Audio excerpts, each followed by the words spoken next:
Was I right? And we are live. You can catch us on Twitch, YouTube, Facebook, and Rumble. Don't forget to hit that like and subscribe button, and we'll be right back with you, Howlers.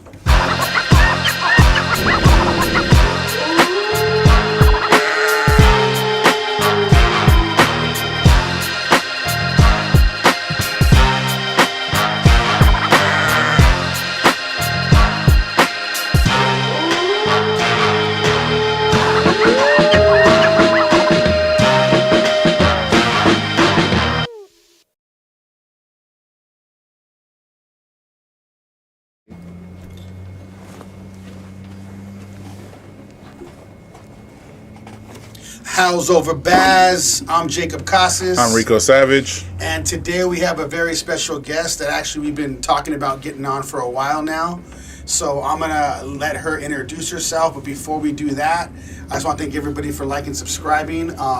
We hit, what do we hit? 33. What are we at right now? 34,000. 34,000 almost. And over 370,000 views. We're like at over 900,000 impressions, so like we're almost at 1 million impressions. Like we're getting so close. So I want to thank everybody for liking and subscribing. We are going to start our own locals. This actually probably next week, so you can join our community. And if not, you can actually join our community through YouTube right now. We have 3 separate tiers: Baz, Howler, and Ultimate Howler. So go ahead and join if you want to join that one. But our main community, we can see all the behind-the-scene footage of all our Crazy stuff. Yeah, even the DNRs, whatever you guys want to see of the entrepreneur stuff. It's always going to be something funny and crazy. I know you guys seen some of the stuff before, so yeah. So tune in, but don't forget though, the community will be starting most likely by the end of this week. But now I'm going to have our guest introduce herself and tell everybody about who she is and what she does. Wonderful. Hi, guys. Thanks for having me. My name is Vianney Juarez. I'm a licensed attorney and financial professional, born and raised in Los Angeles, and working with folks from across the country. That is with the clientele that we serve, as well as agents that we help train so that we can further the mission of financial literacy. God knows it's a topic that is very important, right? We say, money's not everything. No, it's not, but it's important like air. Right. Okay. You need it. You gotta have it. You need it. Yes. For And sure. so being good stewards of it for that long sake. And of course, in the legal sense, what ties in for protections as well in legal instruments and whatnot. So that's a little bit about my boring side. That's the side that's the educational side that we want our People don't know. And when you talk about this kind of stuff, it actually hits far. It's like a how-to type of thing for financial literacy. So why don't we dive into that a little bit? Yeah. So why don't you explain to the people what you do for that? Like how would they start setting up something with you? And but even before that, talk about what it is you actually do for that. Yeah. So because our mission is financial literacy, we invite people to set some time apart so that we can have that money 101 conversation, just to learn more basics about money and how it works. And so we do meet folks in person. Again, we have agents across the country, otherwise virtual. And that's the hidden blessing of this pandemic, that we're able to connect with more folks, and even though it can be by way of a screen.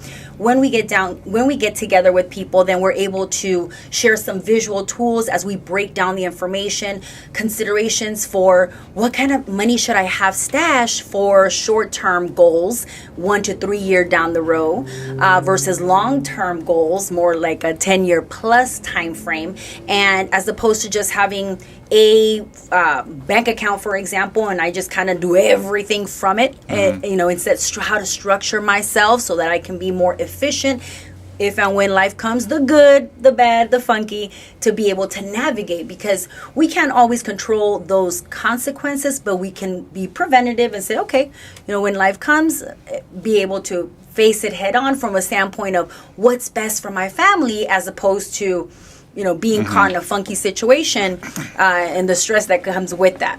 So in the savings content, short-term, long-term, on the insurance side, being able to look at solutions for family coverage, God forbid, unforeseen circumstances or a tragedy, and addressing that as well. Temporary plans, permanent plans, cash value plans, plans for businesses, executive bonuses. And the segue in estate planning is the legal instruments, so that, again, protecting what we've built, whether it's purchasing what many folks consider their biggest asset, an American dream of home ownership, for example, and living trust, medical directives, power of attorney, things of that nature, that a lot of folks also might have an idea is important, but really don't necessarily understand the true impact of having these instruments versus not. And then being caught up in a situation where it unfortunately can be too late, and having to deal with probate, which is not a nice area of law. Yeah. So if those are a lot of different things that you do within that whole thing. I kind of understand. I had a friend that was doing some stuff like that, and kind of understand. So when a person comes up to you, let's say we have guests watching right now, and all these different people watching. If they were to come to you, what would you be able to offer them at the very beginning for what, like, I don't know, middle class, a middle class family can afford? What would you offer them if they came to you? Nothing, because I don't know who I'm sitting down with. We offer them education, we offer a conversation and an invitation for that transparency and saying, hey, this is where we're at. These are some of the goals that we may have. If they have anything for retirement, because I'm a licensed professional in these areas, I can give advice on the stock market, for example. Not everybody can do that. In my case, specifically as a licensed attorney, then I also have that unique ability in crossover in terms of different areas. But in terms of immediately making a recommendation, it's not normally appropriate, because I don't really know who these people are. Do they have kids? What kind of, where are they at financially right now, versus, these are basics, which some folks may already have under their belt. Awesome. Then the next stages would be more along the lines of, let's take a snapshot of your circumstances. For example, myself, I used to have hundreds of thousands of school loans, academic debt, and my parents couldn't afford putting me through law school, and I chose that route, and so that meant I got into some academic debt, but that was an investment for myself that I was okay with, right? And so somebody else might not have that scenario, versus credit card debts. I used to work as a deputy public defender in a past life, and and so I had a government pension, and those kind of plans, 401ks, 457, which ABC and all these other numbers, that it meant nothing to me because I didn't quite understand that, right? But if in fact folks say, hey, we have certain things in place, awesome. We can review it and we can come back and make recommendations. But super rare, super rare would I implement anything on a first consultation with someone, because it really ends up being a long-term relationship with the people that I serve, over the years. So what's one of like the biggest misconceptions or things that make people shy away from what you do in the business? I love that question, because I do see that often, that folks don't know where to start. Right. And I could relate to that, especially having been in so much debt, coming from the neighborhood that I came from and the humble beginnings.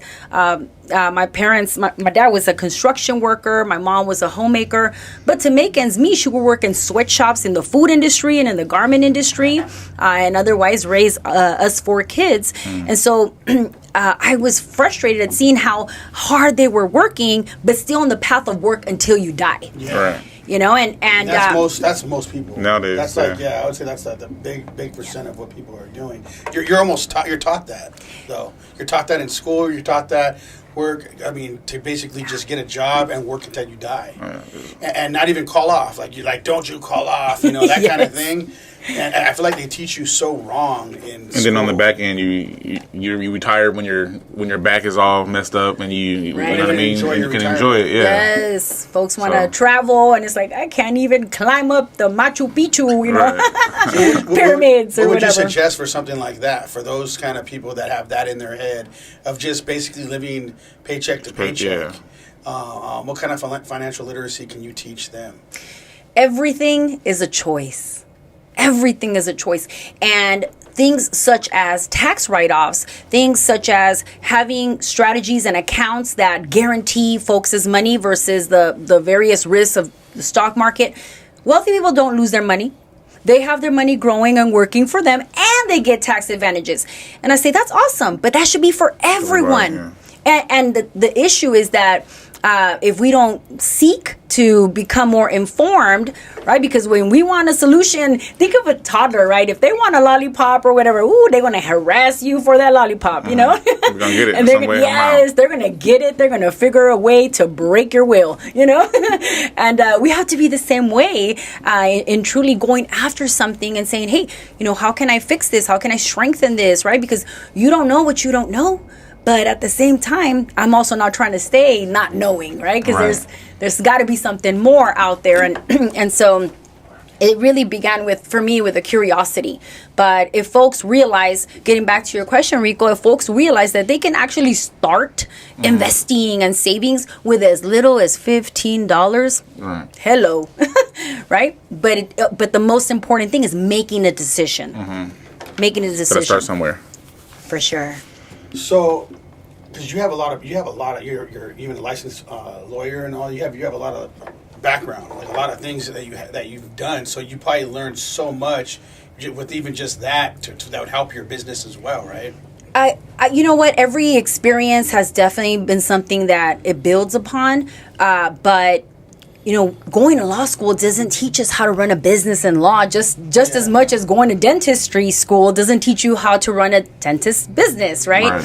And so those are definitely different experiences where a lot of trial and error, and also the funky part of going to somebody who may be doing the work and inquiring and saying, hey, man, how do I find my clients, or how do I charge clients and things of that nature, and then folks also being haters and saying, oh, you know, it's too busy right now or whatever, and you're like, wait a minute, they're not trying to help you out, you know. And so oftentimes too it's just saying, okay, you know, figuring out which way to go and maneuver, because if there's a closed door, sometimes it's really not a closed door. Sometimes it's just that you gotta push on that door, right? And be able to still get through. Right? It may not be a closed door. It may be something you got to push. Or I tell folks, okay, it's a closed door. Then is there a back door? Is there a window? You know, we got to figure out. So how long have you had your business? 17 years practicing law, and 14. Actually, this summer it's my 15-year anniversary in finance. Oh wow! So congratulations! Thank you. So what Time made flies. you want to start your business? Like, where was your mindset at that time? You know what? I loved my work as a government attorney, but I had the kind of work that does not necessarily love you back, in the context that it can be very stressful, high demand, and that can take a toll in the physical sense. And so, especially when you love what you do, I didn't have ways that I was going to cut corners, because I got to a point in my career where I was representing children lifers, okay? So for adults, we call it criminal defense. For children, we call it delinquency. And these were predominantly black and brown babies from my hometown in South Central. And so it was definitely a very heavy caseload, but also in the spirit sense, it was sad. Like mentally, that had to be draining. Yes. It was sad. How old were these kids though? Oh, brother, they were the youngest one. From 17 to as little as 6 years old. And wow. That particular 6-year-old, I remember, because he did not look a day over 4. He was so puny. He was a prenatal, born with crack cocaine exposure, and, you know, in the projects, and somebody put a gun in his backpack, and of course the police were coming, and somebody put a gun in his backpack, and so, you know, that was my client. You have to fight for him. Absolutely. Yeah. You know, can we talk about that a little bit? Because wow, that's different, and I haven't heard anything like that. Oh yeah. So can you tell us a little bit about that? Like, so you had to fight for him. Did you end up winning this? Like, how did this whole thing go down? Well, obviously, we're not breaking anybody's confidentiality and explaining those details. But in those scenarios, I will say, in my opinion, kids have it a lot worse than adults, because adults have, in this criminal context, adults have the right to a jury trial where 12 members of the community can decide the culpability or not. Now, it's a whole nother story of people trying to get out of jury duty. People do jury duty. You know? Get paid for it too. Yeah. Versus kids, they don't have jury. The judge does it, right? That's right. Yeah. It's a judge who 9 times out of 10 tends to be more prosecutorial or prior prosecutor, career path. And of course, we are hopeful that folks are in judge context that they are neutral. But the reality is, we also come with a set of beliefs and experiences. And sometimes I would feel like, man, this judge does not quite understand. This child did not do their community service because they're homeless. We're talking about basic human needs of shelter, clothing, food, but in the element's sake, another scenario. Yes, this child stole a Snickers chocolate bar from the store, which I'm not saying is okay, but the elements of a robbery, the whys, and a burglary rather, being able to say, oh, okay, well, these elements are there, therefore it's a felony burglary. And it's like, what? Are you kidding me? For a This is, 4-year-old, for a kid. And being a public defender, were you able to really fight for them? Because I know a lot. I'm not saying all, but I'm just saying a lot of public defenders. They kind of I'm not gonna put too much into this. But maybe just like anything, just like there can be good doctors that could and people can argue that there's good police officers and not people that do the work. And people are people. So So in that sense, but I really do believe the folks that are there, they want to help the underdog or underserved community. I certainly took pride in the best quality of representation that a person could provide, but we also have to be real about it. And in my particular case, in saying that there's only 24 hours in a day, and mama has to sleep at least 8 hours because I will be grumpy, And so there's only so much you can do in a day, and then you got more cases and more cases. It's like that backhanded compliment of, oh, you're doing awesome with these cases. Here's a bunch more. And it's like, oh, hell no, So seeing all that and going through all that mentally, did it kind of push you more to start the business and the Yes, we go. Yes, in some senses, and this is where we can turn our harsh circumstances into a greatest blessing. And for me, it was that heavy load, because sometimes we'll do more for other people than we'll do for ourselves. Because I literally would be at the computer typing and thinking, wow, I wonder if this is what it feels like to be developing ulcers. Okay, that was my thought, because I knew otherwise it was like quarter-sized chunks of hair that I was losing from the stress-induced alopecia areata condition. Well, it's funny talking to you, because when you were explaining before, you can already tell in your eyes that took a toll on you. Yeah. That whole thing, you could just tell by the way you were speaking. And I understand that, because when I first started my business, I felt like I was getting ulcer and all that stuff too. I was so stressed out of my mind all the time. So I can understand what you're talking about, kind of where you're coming from. But yours is different, because you're trying to, in a sense, fight for these kids' lives, and you're probably not getting it a lot of places where you would want to, because you don't have that. Your hands are kind of tied at certain points. Yeah, you can only do so much in 24 hours. And they're kids, and this is their life. And you and it's wow, what are you going to do? Right. How do you cut corners? I couldn't. And so it got to the point where I actually did the math, because, I got to do the math. And I was like, wait a minute, I'm not even making minimum wage, okay?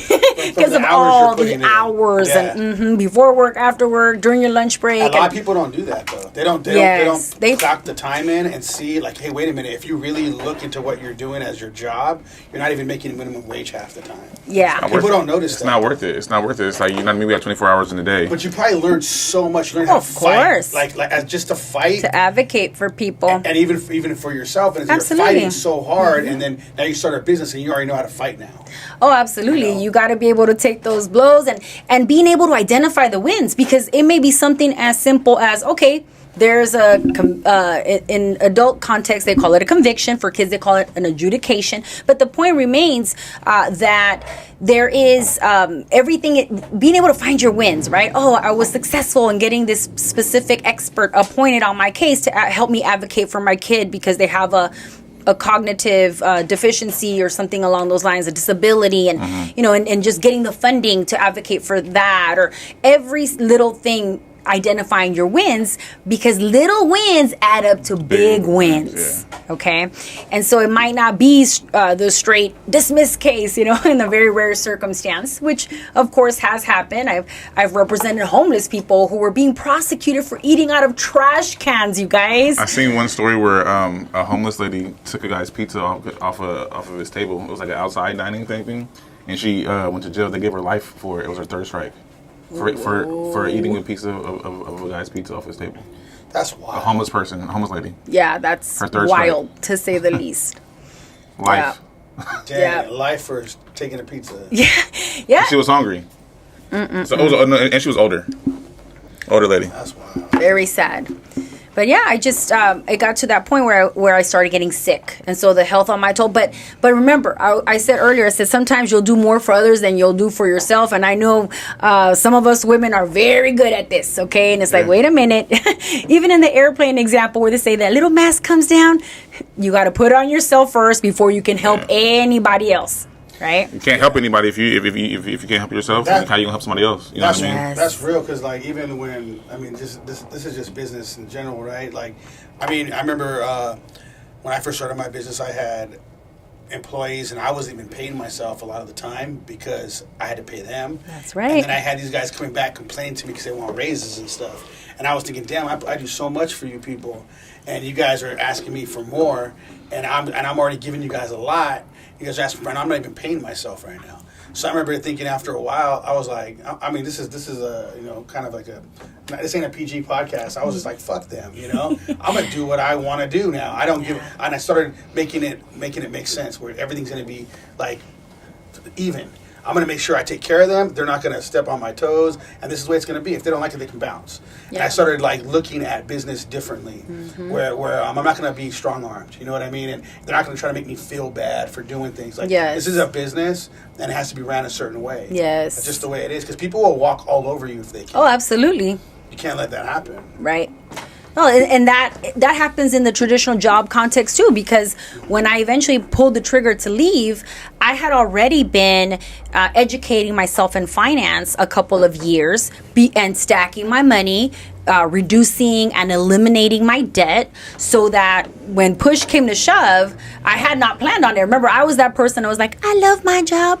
I did. But eventually it was actually 3 years after the fact, in terms of me dabbling in the other areas, specifically in law and exploring business ownership. And that day came where I was super, super sick. And I said, you know what? I'm going to go to urgent care during my lunch. And the supervisor said, oh, I'm sorry, we're not approving any off time. And I was like, what? No one's asking you for off time. I'm telling you. I'm sick and I'm leaving, right? And that's when she says, if you can't handle your caseload, I really don't know how you expect me to sign off on your promotion. And I was being held back. I was training a lot of other persons that were passing me up in my promotion. Wow. And but of course the department, I know what I bring to the table, and I know that the department also saw that, and so it was advantageous to keep me in that position to help develop others, but not at the detriment of my family. Yeah. And so I said no. I said, you know what? I'm gonna be on vacation the next 2 weeks, and you will pay me. Went to my car, did my resignation letter, and never looked back. So that it was that day. Best decision ever. Yeah, 10 years ago. I love that story. And you've been doing the financial part for 17 years? 14 years and 17 in law. Well, it's sad to say a lot of people start their business because of something like that. Yeah. Even me, So a lot of people, they have to push you like out. Something has to happen. We're so used to doing inside, whatever we're doing. That's why. Yes. When inside, you're gonna feel like crap. You feel like it's the end of the world.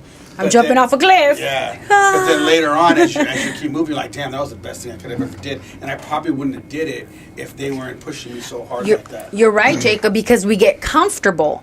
And comfort is the enemy of greatness. Otherwise, it's the same old, same old.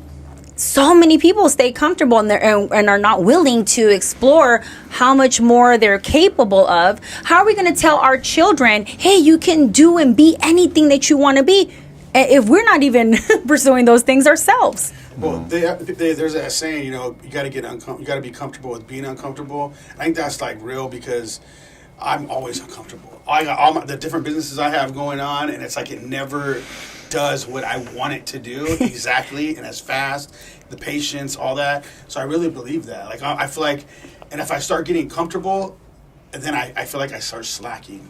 Yeah. So I feel like I just have to do something bigger in the business to make me uncomfortable again. Yeah. And I feel like you always got to do that. I feel like that's real. It's growth. It's just growth. If you're not growing, you know, one of my mentors, Ed Milet, says, you're not growing, you're dying, right? So being able to look, have vision that is further than your eyes and be able to grow into that. Never would I have in my wildest dreams imagined the places that I would see, the experiences that I would have, and more importantly, to be able to provide for my kids. But there's always the right people and circumstances, even the funky, like I said, all of that. It's not happening to me; it's happening for me. You just gotta trust the process. A lot of people don't want to trust the process. They're afraid of something because of somebody else's failures, and they'll put it on you. Like you can't do it because they couldn't do it. Yes. You know what I mean? But certain things have to happen in the right time. Because if it happens before, it's not gonna work out. Yeah, sometimes they're projecting their own fears and insecurities, and it can be coming. In some cases, it could be coming from a place of love. They're your family. Or a good friend doesn't want to see you hurt or something. But sometimes it can also be coming from a hater mode place too. Sure. So whatever it is, that's just going to be part of the. That's why entrepreneurship is so tough, because the people that everything just goes at the beginning. It's like everything just goes down, because even your closest friends, family, and all that, they're hating on you because you're starting your business, or they talk about you can't do it. I mean, everybody. Yes. It's like you get everything smashed on you when you try to start a business, and it's like nobody's there to like help you through it. Yeah. You just have to figure it out on your own. There's no plan B with entrepreneurship. If you really love what you're doing, there's no plan B. Yeah. You know what I mean? I agree. So you gotta go for it. So Definitely. tell us a time in your business. We talk about this stuff a lot, that you had to within your business though, not when you were before Yeah, I you were understand. working, that you had to do self-sacrificing. Something that you just felt like it was just, really hard, that you had to self-sacrifice in your business. Well, I think having to relearn the whole family aspect of saying, okay, well, how am I going to be present as a mom? How am I going to be present as a wife? And being able to divide your time exactly, or the concept of balance. When it's like, wait a minute, it's in a ideological sense. Okay, I could divide, if everything was so perfect, we divide exactly 25% of me to this and 25, but that's not life. And so, there's this saying that when babies are born, that they take out the baby and they put in the guilt, and I don't know who they is, because sometimes I think we do it to ourselves, but I think that when I started my business, I was not a mom yet. But I had a vision of, I want to be there for my kid. I want to be able to volunteer at their school, to control my time. And so that was something that really inspired me. And then, of course, when the time came and experiencing parenthood, I then, that challenge of being able to shift and say, okay, well now, am I really a business owner, or am I self-employed? Because as a business owner, I can still produce income with or without my physical presence, versus as a self-employed, it's more like I own a job. Whereas in government, my past government career, my employer owned me, That was explained perfectly. Thank you. I don't think we've had it explained like that on the podcast, and I love the way you explained that. Thank you. And so having that shift, and I had to say, okay, what am I doing? And so I had to also understand that in a business, it's great to leverage other people. This is why I surround myself with people that are way better than me, so they can pick up the torch and run with it, right? I love that. And it's not one of those things where I want to be the everything to everybody in every circumstance. No. you know what, talk to my boy in such and such area because he is amazing with helping folks eliminate that debt, or talk to this and instead having that network of trusted professionals, because anybody could look me up with my state license, and I have a perfect record, and it's going to stay that way because of the integrity of what we're doing, right? And so this is why the associations are very key in partnership, and so that was a big deal for me, and saying, also accepting that I adore my children, don't get me wrong, but I'm also not that person that says, I do want to only be at home. And for those that do, power to them, but that also wasn't me, and I also had to be okay with that, and there's nothing wrong with that or shameful. You're driving that dope ass ride outside right now. and your kids understand too, like, you know what I mean, and they want to drive that shit too. And they're like, "Mama, I want one too." When I start driving, so I'm pretty sure they're okay with it. The audience does not know what you're talking about, but it's the alien truck. You know what? My little boy too, he loves that thing. He's like, "Mama, when I'm an adult," I said, "What about when you're an adult?" He's like, "You think I can have a hand-me-down?" I said, "Hey, what you know about hand-me-downs, boy?" You're like, "You got the best hand-me-downs ever, Mom." Right. He says, like handing you the money, handing me the money. That's the hand-me-down. Yes. He says, "Can I, have what?" The cyber beast. I said, "Baby, no." I said, "No, Papa." I said, "Let me explain." Flying by the time he No, not that. That's true too. I said, "No, let me explain something to you." I said, "No, everything we have worked for." I said, "So I'll tell you what. I'm not gonna give it to you, but I'll tell you what. You save your money, and your mama's gonna sell it to you at a fat discount." And he's like, "Deal." Pinky swear. So, but yeah. What I loved how you explained though is how you keep people that are better than you around you, and you build that network. Iron sharpens iron. I've been doing that for a while now, about like 10 years, and it's something that's just, if you keep people around you that are like the same, you stay the same thing below you, same thing. But if you bring people around you that are just better, elevated higher than you, then you just keep building too. You learn from each other, push each other. When you don't know something, they know it. You know what I mean? Absolutely. When you know something, they know. You know what I mean? That's it. I don't have to know everything under the sun, but I know who knows it, and you're willing to learn. Yes, a lot of people don't want to accept it. You know what I mean? How long you been building that network? Oh my goodness, easily the 15 years. Oh, okay. So you have a team? You have employees under that work for you? Yes, employees and also independent contractors. Okay. So it's a combination, and wonderful, and referral partners too. So there's so many ways that we can generate cash flow, and that's the thing, as opposed to those that are only thinking the unilateral way. Even we were talking about the cyber beast. And earlier you had mentioned also that we're just told, go to school and get your education for your good job, and this is really the path until you die. And so the best thing about this cyber beast is I go to drop off my little boy at school, and all the little kids are screaming Cybertruck, So of course I park and I put the La Cucaracha horn on, or the DJ. Do it. Do it. Oh shit. Yes. Exactly. And so I'll do that horn for them, and then they get out. And then I'm like, I'm not gonna lie to these kids and be like, go to school and get a good job. So I'll tell them, go to school and get a good business. I tell them. Yeah, for sure. How do you feel about that? I mean, because I was thinking ask the same question. Right, because so my generation, my dad, you know what I mean? Yes. He different degrees, self-taught, different languages, like, you know what I mean. Wow. So me growing up, I was the one. I mean, I'm cool with the C+. As long as I can play baseball, I'm good. So you know what I mean. But nowadays, I see where he came from, and then I have other cousins who were literally still to this day in debt from college. You know what I mean. So it's like either you start a business and you can sleep and make money while you're asleep, or you can go to school and then, because a lot of people who are business majors, doctors, are working at Walmart. Oh yeah, and that's just sad to say. You know what I mean?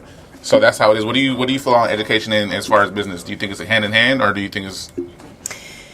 I value education for sure. I mean, I became a doctor of law prior to my 24th birthday, so for sure I value education.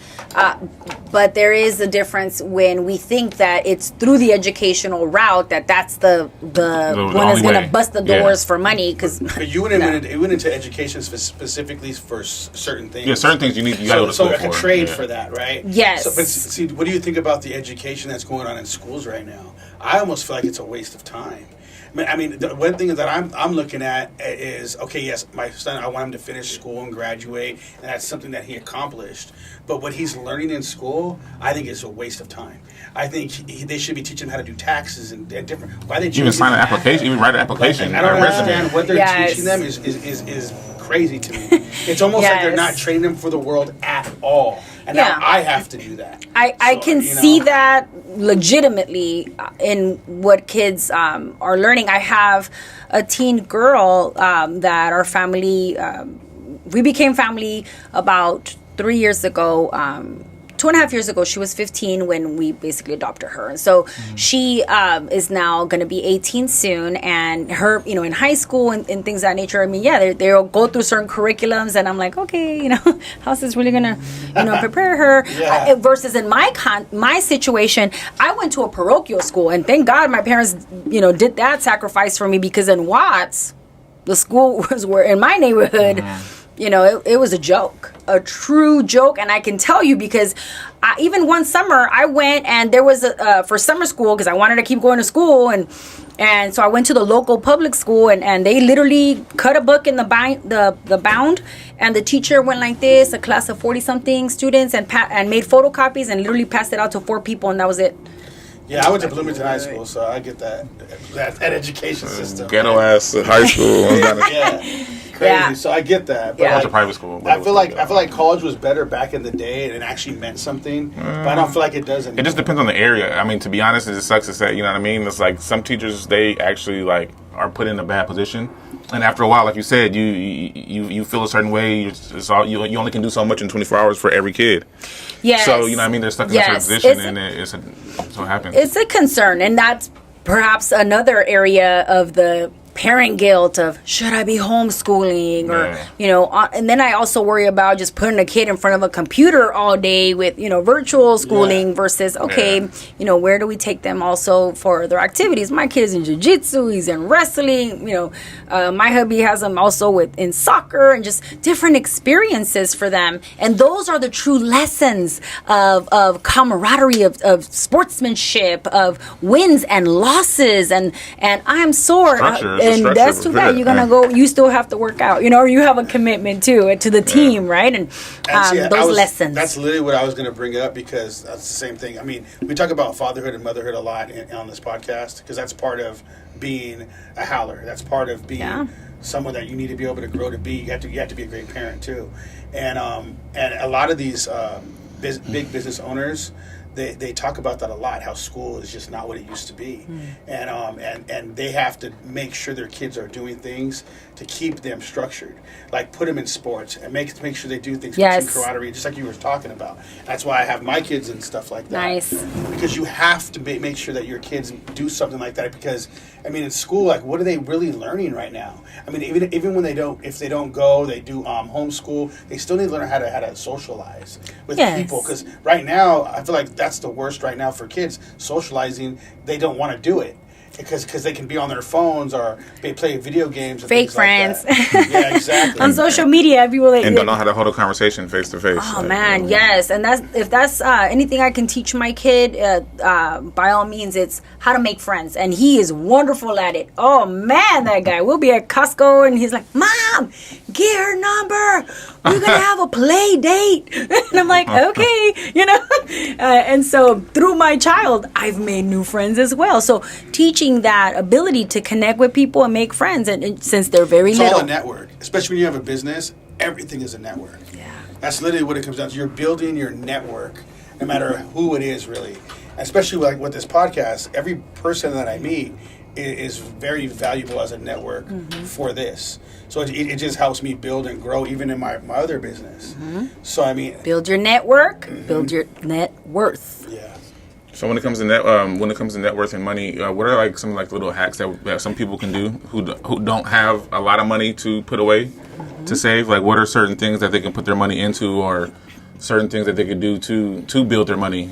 You know what I mean? If they don't have a lot to start off with. Yeah, so those considerations, things that we would take into consideration are person's age, because someone who's more seasoned in age versus somebody who's younger, maybe someone is more risk averse, meaning more aggressive, and so all those things, I mean, really it comes to a comfort level, and then those that are comfortable with more risk, right? And so generally speaking, women, we tend to be more conservative about how we invest. I was that way, and it wasn't until I became more savvy, then I became more comfortable, then I became more aggressive too. And so along those lines, I say, look, we got to identify structures of how to save for more liquid, accessible money. Liquid can be as liquid as cash, okay? And in Spanish we say under the colchón, right? Under the mattress. And please don't do that, you know? I know somebody who actually had shreds of money because the rats ate their money. It's disgusting, okay? Put it in the shoebox. Yeah, super liquid. So there could be liquid money. And for accessibility, emergencies and whatnot. And then there is midterm, is like, 3 to 10 year timeline, maybe a goal a couple years down the road. I want to buy a house. I want to buy a building. I'm sorry, here I go again. Stretching vision. No, that's good. That's the only way to do it. And then 10 years plus, saying, okay, well, so if we look at short-term, mid-term, long-term, let's start there to structure ourselves in more liquid types of accounts that are accessible.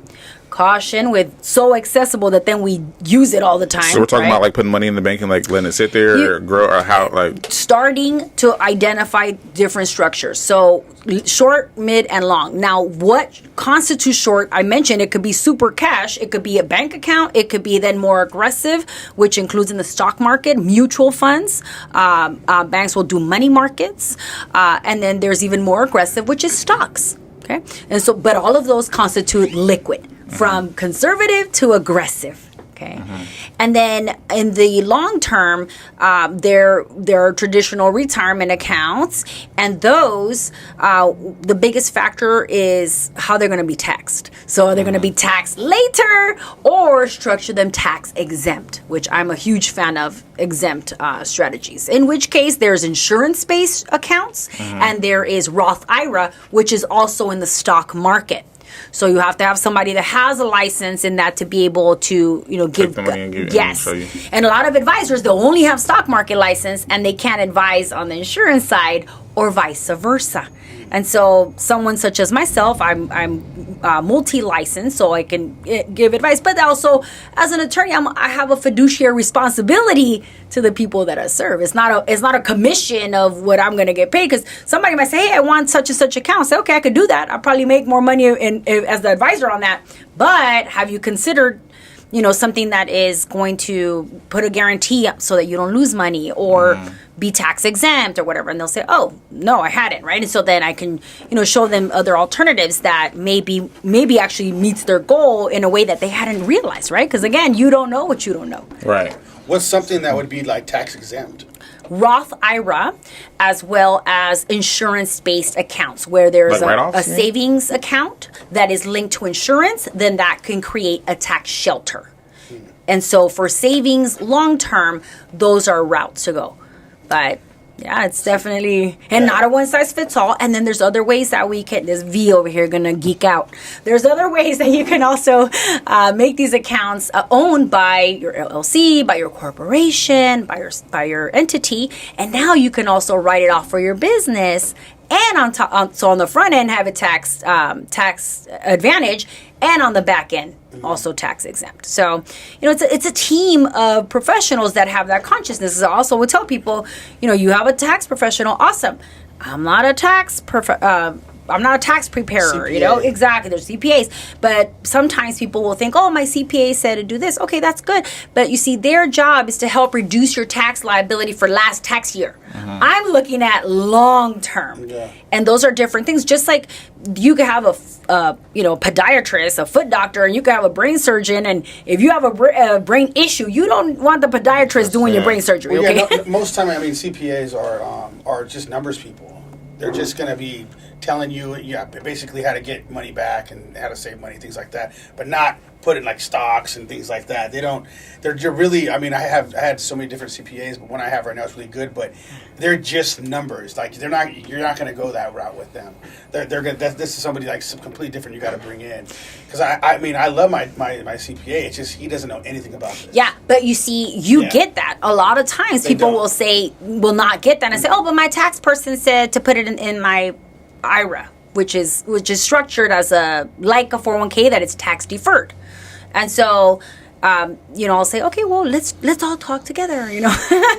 But their CPA that would be is the not best thing is to get them together. Oh yeah, you know what I mean? That yes, would be the best thing. but because they're not, they may work in this in financial aspects, but they're not a financial advisor. No. No, and they won't. They don't even want to really talk about that. They're really just number people.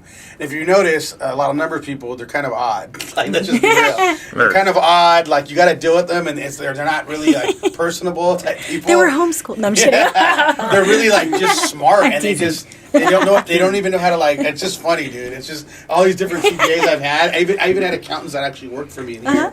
They're just different kind of people. You know what I mean? Like, Nerds. but that's really what it comes down to. But they're smart as shit when it comes to numbers. Fuck it. It's just they're not going to know any of this stuff. Yeah, but that's great. That's because that whole tax exempt thing. I'm interested in that. 'Cause I don't know much about that. Yes, sir. Yeah, and I mean, I don't have a crystal ball, but you can make an educated guess that it's likely taxes are going to get worse, as opposed to getting better. Yeah. So, yeah. So, can we talk a little bit about leadership? Because I kind of want to know what kind of leader you are. But right now, I just want to ask you, what is a leader to you, and how do you lead your people, your employees, your company, your business? So a leader to me is someone that is ahead of me, and ahead in not just the money pile, but ahead in the experiences of business, of a happy life that they are working. Because a leader can, just by virtue of being a leader, doesn't mean that they're a good leader. Certainly countries rise and fall with leadership, whether good or not good. Not in that going in there politically, right? Because that's just the reality. But just by virtue of being a leader, that just means somebody is following. And so every single person that has somebody following is leading.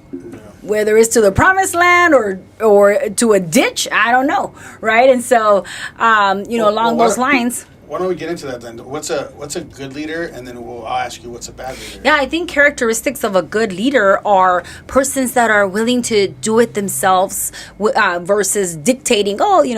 Either I've done it myself, and so I'm able to do it. Yes, that integrity of guiding other people, which is why I'm very humble about sharing. I'm very open and transparent about sharing my humble beginnings, because it's very easy for people to judge and say, oh, she's an attorney, she comes of money. Like, they don't know. they don't know. You work for it though. Yeah, they don't know what.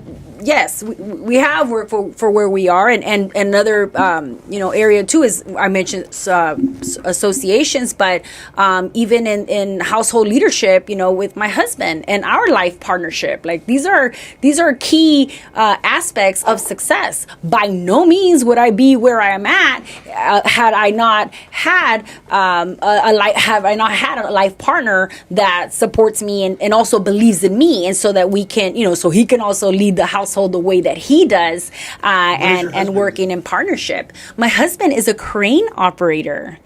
So he used to be with the Carpenters Union, and so he did scaffold work at mostly oil refineries. Oh shit! Yeah, it is tough work. It's man's work, right? Yeah. So your husband, that's really cool to hear, because so your husband believed in you and believed in your vision and believed in all that, and he put it into you, and then you built it, executed everything. Yeah. So he just let you do your thing. He has let me do my thing, and he has encouraged me. He's my sounding board. He's definitely And encouragement from a partner is not easy to have. No, it's one of the most important factors in success. Most people don't have that though. Yeah. Sometimes it's the closest person to you that'll get you down. Yeah, and so we have to be cautious of that. And in cases where that is the case, well, then we have to identify then where else can I seek the partnership that I can, have a sounding board, someone that I respect, that I can, pick their brain. Because even though in that context of business, he hasn't necessarily run businesses, but again, he is savvy. He is, he has wisdom. He has all these characteristics that I also can be goofy about, right? And so that's a partnership, right?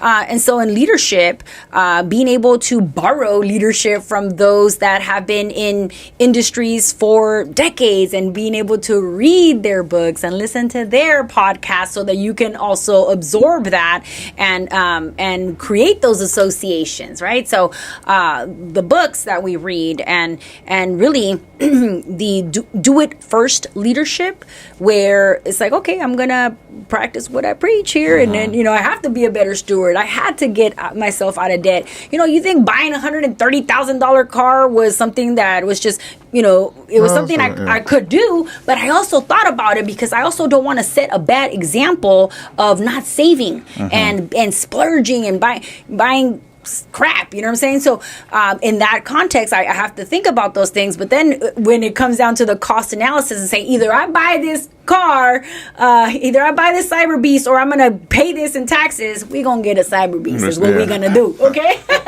Yeah, see, you know what I'm saying? And that's what's different when it comes to business owners is stuff like that. Mindset. Actually, you would pay a lot in taxes. So you buy something like that, and it actually works out for you. That's right. Our business bought it, and now it's a whole nother ballgame, right? But that's the stewardship. But you see what I mean in the context of leadership, especially in a career path where folks can be very flashy and be broke as hell, right? Yeah. But shit, when you work hard enough, though, and you want something, just fucking get it. You know what I mean? That's if it makes sense. If it makes sense. If it makes sense. But I mean, but if you're working hard your whole life on your business, you're doing so much. Like those are the perks that kind of like it almost like you can breathe. Like going on vacation, business owners, you have to go on vacation. Yes, you have to. Yes, you have to renew yourself. It's because when you come back, you got to go back to war. And that's really what it comes down to. Because you're at war like all the time during the day. And it's like you need that time to breathe. Yes, but you know what, Jacob? There's nothing like being in a position that I can make that choice. Because as many haters as are out there, let me tell you, there's quite a bit of haters out there. Yeah. They don't even have the choice, so they can talk all they want. If they can write a check, like I was able to write a check, power to them. Otherwise, you ain't got nothing to say, baby. Speak on it. Burn. Because they're probably watching right now. Be like, look at it. Just wave out the haters. Trying to scratch my Cybertruck. Run them over. Bulletproof, baby. It's bulletproof, just man. Like me. Bring it. So what's your next step? What do you want to do next? Is there another level you're trying to get to? Another business, What's next for you right now? Well, you said other business. So the way our companies are structured, they feed into each other because it's a financial firm and it is a law firm. And so both companies feed into each other and being able to provide cross services. But along those lines, my vision is, in terms of the expansion, is building ownership in a physical building. So not just now building the thing, but now buying the building to further our headquarters. Right now, we have offices through we are an independent broker dealer, and so we have other broker brothers, sisters that have other offices under my leadership and in partnership in different cities, in the IE, in Orange County, in the desert, in other states. But I just love the idea of taking my business plan into reality, which is helping more students in high school and university students with paid internships, so to give them more exposure to both areas of business, in finance and in law, so that they can better develop themselves, the skills they may need, the letters of recommendation, because in law, if you are going to go to law school, then the letters of recommendation are huge. I remember being in law school and people were doing an orientation and they were like, hey, everybody, go around the table and say how many judges and lawyers are in your family. And I was like, You know, Right. I was like, my daddy saw a lawyer. I mean, a judge. You know, oh, Stood, God bless stood in his front of heart. one. You know, my dad went bankrupt multiple times. He had his cars repossessed. You know what I'm saying? And I didn't come from that, so I saw that as a big challenge for students of so many different backgrounds, but really low socioeconomic circumstances that were not really able to say, hey, I have experience or I know someone. And so I want to further that possibility for students that have interest in business and in law to get paid internships, to be able to have experience and better package them so they can go to be that next gen of business owners, entrepreneurs. So what are you doing to do that? Are you just like a nonprofit type of thing? Or what's going on with like how are you doing that? So currently, they have the option of, as long as they're 18 and over, that they can still be independent contractors Oh, they have to and be 18 working. though? Yes, to work in the context of financial sector, but in the context of law, if there are high school students, we're also open to figuring out ways to provide internships. So even things such as marketing and social media skills, right? Because that's the future, Yeah. right? That's the future. The coding, all that stuff, video editing. These are great skills that anybody in business has to have because that's where it's at, right? And so being able to put young people in those positions behind cameras, behind computers, to be able to do those things. So this is my vision for long term in terms of the next stages of our development and also giving back. Okay, so I met somebody from a nonprofit organization at one of those events that we go to. Okay. Marco, and he they said that they pay the business $4,000 and the student like $500 to go intern at their like if I was to get an intern here for a diesel technician and they're a high school kid. So I mean, it benefits both people, right? The business makes money, and the intern makes money, and it makes them want to do it. And so I've been trying to looking more into that. I haven't done it since I've met them, but sounds really like something that's possible because. I mean, right now, AI is taking over so much businesses, so many different things, and trades they can't take over right now. And so bringing more people in, and like after COVID, nobody wanted to work. Right. But these high school kids, because I already got some kids from Kaiser to come intern here, and they're high school kids. So now imagine going back to them and saying you can get paid $500. I can even get more kids. More people would want to be doing trades. I love it. And all that. Yes. So bring the trades back because trades are really hurting for people right now. I agree with you, and that's the thing. We talked about higher education earlier. There's different ways for different people. Yeah. And as much as I value education, I also have to say the reality is that there are different ways to also produce income. And even if somebody tells me, "Oh, I'm thinking about going to law school," I'll say, "Okay, that's great." I'm never going to be one to be a dream stealer and say, "Oh, think about it again, my friend." Yeah. But I'll ask them, "What about law school? Intrigues you? What about a legal career?" And I want to learn more. And right, it's not until we ask questions that then we further learn that they're like, "Oh, I want to make a lot of money," or whatever the case may be. On something, you know what? You don't have to go to law school to make a lot of money, right? There's many ways, right? And so, being able to really get to the bottom of what it is that their desire is, because it may be for money, but for other people it may not. Yeah. It may just be that they have a passion of working with young people, and that's awesome, right? So, really getting to the bottom of identifying those things. But at the end of the day, we got to eat, we got to produce, we have to be self-reliant, self-sufficient, and being able to do that ourselves, to impart that to the next generation of young men and women, to be able to do that for their own, and having the choice of doing it for their own business or in partnership work with somebody else. That's perfectly fine. Well, I think you're a really good guest today. I liked a lot of the stuff that you said. I do want to definitely speak more to you, and even bring you back in.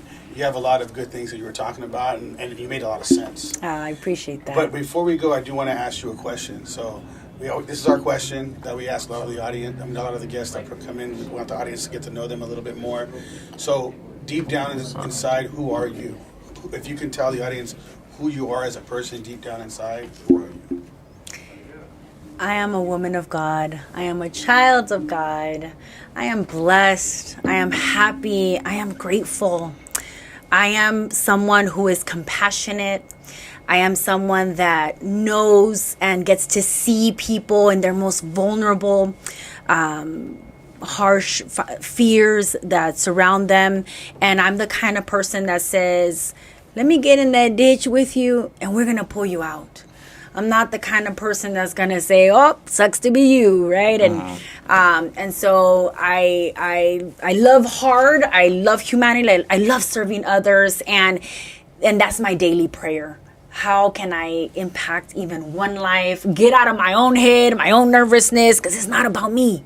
And it's selfish for me not to give what I have to give to others because I've been so blessed that I have a responsibility to share that wisdom, that access, and blessing onto others, and it's up to them to receive. Otherwise, I can't force nobody, but I've done my job. That's good. Beep it. How was your experience on the podcast? I loved it. It was very fun, and it's like 1,000 degrees outside, so it's very nice in here. Super good in here. Yes. Our slogan Appreciate it. Our slogan, shed the sheep. If you just look at the camera and say, shed the sheep. Shed the sheep. Lord, appreciate you coming on. Thank you, killed it. brother. Thank you. The joy is mine. How's over Baz? I'm Jacob Casas. I'm Rico Savage. Don't forget to like and subscribe, and we are out. We'll see you back at 7 p.m. Peace.